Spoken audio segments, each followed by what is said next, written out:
This video will talking about the history of English literature in the Edwardian era.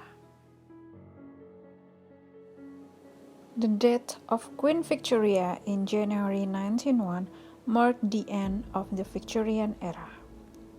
The first decade of the century, when Edward VII, the eldest son of Queen Victoria, was king. The Edwardian period was known for elegance and luxury among the rich and powerful in Britain. So the difference between the Victorian era and the Edwardian era, in its richest meaning, is that the Victorian era was the time in which Victoria was on the throne, and the Edwardian era was the time in which her son Edward VII was on the throne. This era is the progress of reforms people's life. While some people are fighting for their rights and sacrifice their lives in the name of freedom and equality, the British Empire is still expanding, and the British citizens' life is still deeply rooted in the reassuring tradition which they thought had made Britain great all over the world until the situation comes to its breaking point and World War breaks out in 1914.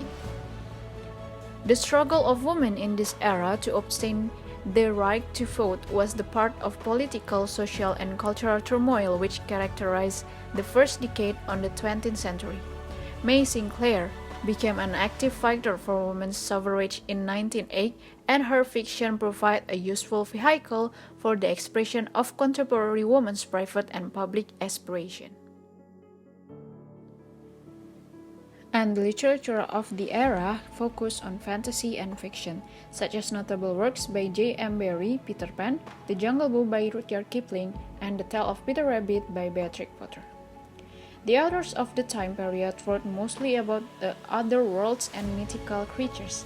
The Edwardian era produced an admirable amount of literary fiction that probed deep into the innermost workings of society that affects on the Victorian values.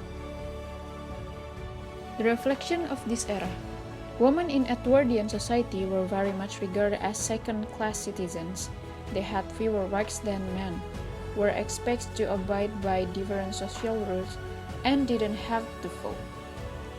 So, were unable to influence or change laws that discriminated against them. However, their position as inferior citizens was beginning to be challenged, and female suffrage was being pushed to the top of the social agenda.